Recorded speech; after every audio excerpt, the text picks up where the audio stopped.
Heavy rain across southern England, yellow warnings in effect, a secondary low pressure system pushing northwards. That's the situation right now on Wednesday, the 15th of January. I've examined the latest data from the Met Office, the ECMWF model runs, and the GFS outputs. And what we are seeing is a classic battle setting up between Atlantic low pressure and high pressure trying to build over Scandinavia. The outcome of that battle will determine whether we get a prolonged cold spell or whether the Atlantic wins and keeps us mild and unsettled. Let's start with what's happening today. Right now, across southern England, conditions are deteriorating rapidly. That secondary feature I mentioned has moved up from the south, bringing heavy and persistent rain across central, southern, and southeastern England. The rain warnings cover a significant area. We're talking about many hours of continuous rainfall with a risk of localized flooding, particularly affecting parts of the Midlands, Lincolnshire, and East Anglia. Across Scotland, heavy showers continue, wintry over the higher ground. The contrast is stark. The Scottish Highlands saw temperatures drop to around -5 this morning. Meanwhile, down in Cornwall and Devon, it's been mild and damp all week. Temperatures running 7 or 8 degrees, sometimes reaching 9 or 10 in the far southeast, despite the rain. Wales has been thoroughly wet.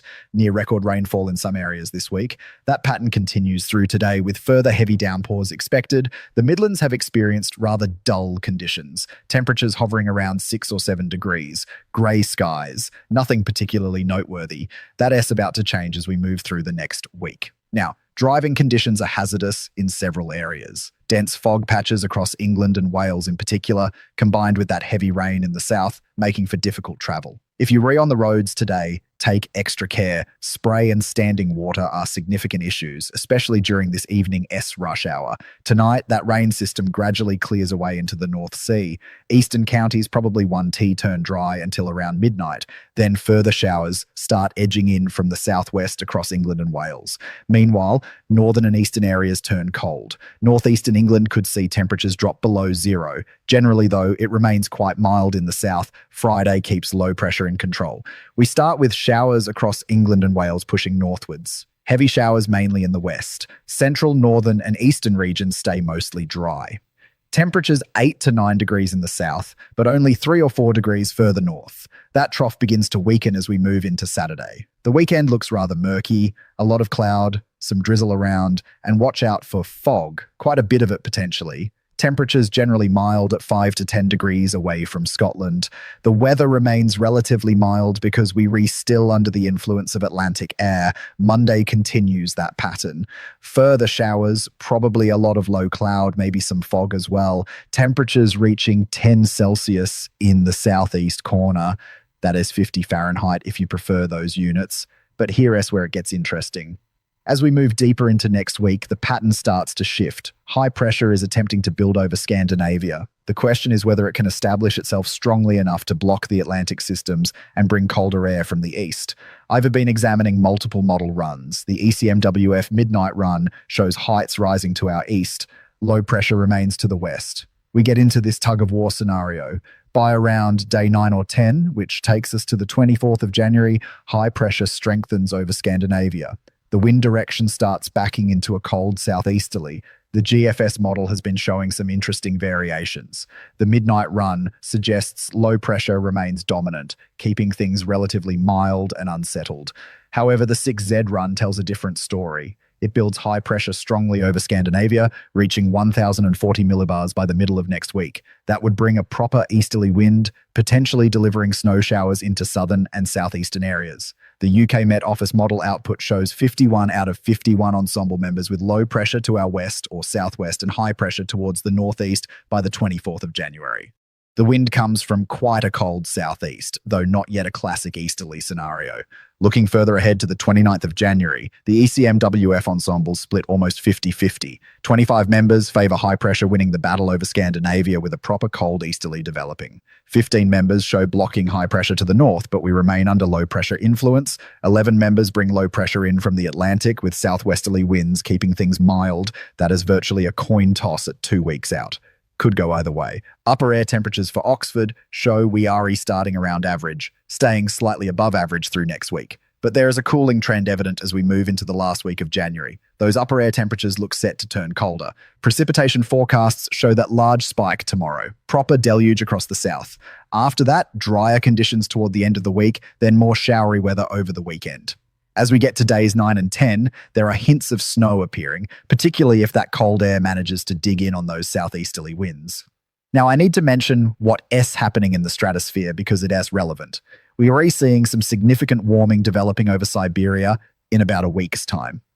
That initial warming appears to fizzle out, but then something more substantial develops over North America, Canada, and into the Atlantic. This looks like a major warming event of the stratosphere, possibly just short of a sudden stratospheric warming, but significant nonetheless. The polar vortex is being stretched to its absolute limits. The GFS 6Z run shows it potentially splitting, with one lobe sinking down through western North America, another through Eastern Europe and Western Russia. A split-type sudden stratospheric warming event is possible around the 25th of January, 2 weeks away. Long range, yes, but worth watching. When we get sudden stratospheric warmings over North America, Canada, and the North Atlantic, they tend to have the greatest tropospheric response for us in Northern Europe. That's my observation, not hard science, but it's a pattern I've noticed over the years. If that SSW materializes and couples with the troposphere effectively, we could be looking at a very interesting February indeed. But let us not get ahead of ourselves. The immediate concern is the next 7 to 10 days. For today and tomorrow, the focus remains on that heavy rain across southern England. The Environment Agency has flood warnings in place. If you in the affected areas, stay alert, check gullies and drains. If you have vulnerable neighbours, especially elderly residents, check on them. This is proper wet weather, not just a bit of drizzle. As we move into next week, conditions turn drier and cooler. High pressure to the east means winds shift round to the southeast. It'll feel quite chilly, even if temperatures don't drop dramatically at first. That wind off the continent carries a bite to it. By the middle to end of next week, there is genuine potential for colder conditions to develop more substantially. If that Scandinavian high establishes itself properly, we are looking at easterly winds bringing in continental air. Daytime temperatures could struggle to get above 3 or 4 degrees in many areas. Nighttime temperatures potentially dropping to -5 or below, especially in sheltered rural locations. Snow is possible, particularly over higher ground initially. If the setup becomes more established, snow showers could reach lower levels, especially in eastern areas exposed to that easterly flow. Southern and southeastern England could see snow as well if the pattern locks in, but I must emphasize the uncertainty here. Half the ensemble members favor the cold outcome, half favor the Atlantic maintaining control and keeping things milder. At 10 to 14 days out, that is about as good as forecast confidence gets for pattern changes. The CFSV2 model, looking at the next 4 weeks, suggests low pressure remains dominant throughout, keeping the Atlantic influence strong and temperatures relatively mild. I am not entirely convinced by that, but it's certainly a possibility we can dismiss. What should you do with this information? For the immediate future through this weekend, prepare for unsettled conditions, wet weather, fog, difficult driving conditions. Standard winter precautions apply. Looking ahead to late January, keep an eye on the forecasts. If that cold pattern develops as some models suggest, you'll want to be prepared. Make sure vehicles are winter ready. Check anti-freeze levels. Consider keeping some supplies in the car if you're traveling. Torch, blanket, that sort of thing. If you've got outdoor taps, consider lagging them if you haven't already. For those in Scotland, you are already dealing with cold conditions. You know the drill. Multiple gritting sessions may be necessary rather than just one. Don't assume the pavements will stay clear after one treatment. East Anglia, I know many of you have been waiting for some proper winter weather. You've gone several winters without decent snow cover in some areas. This pattern has potential, but I'm not promising anything until we see how these systems actually develop. The models are still working this out. The bottom line is this.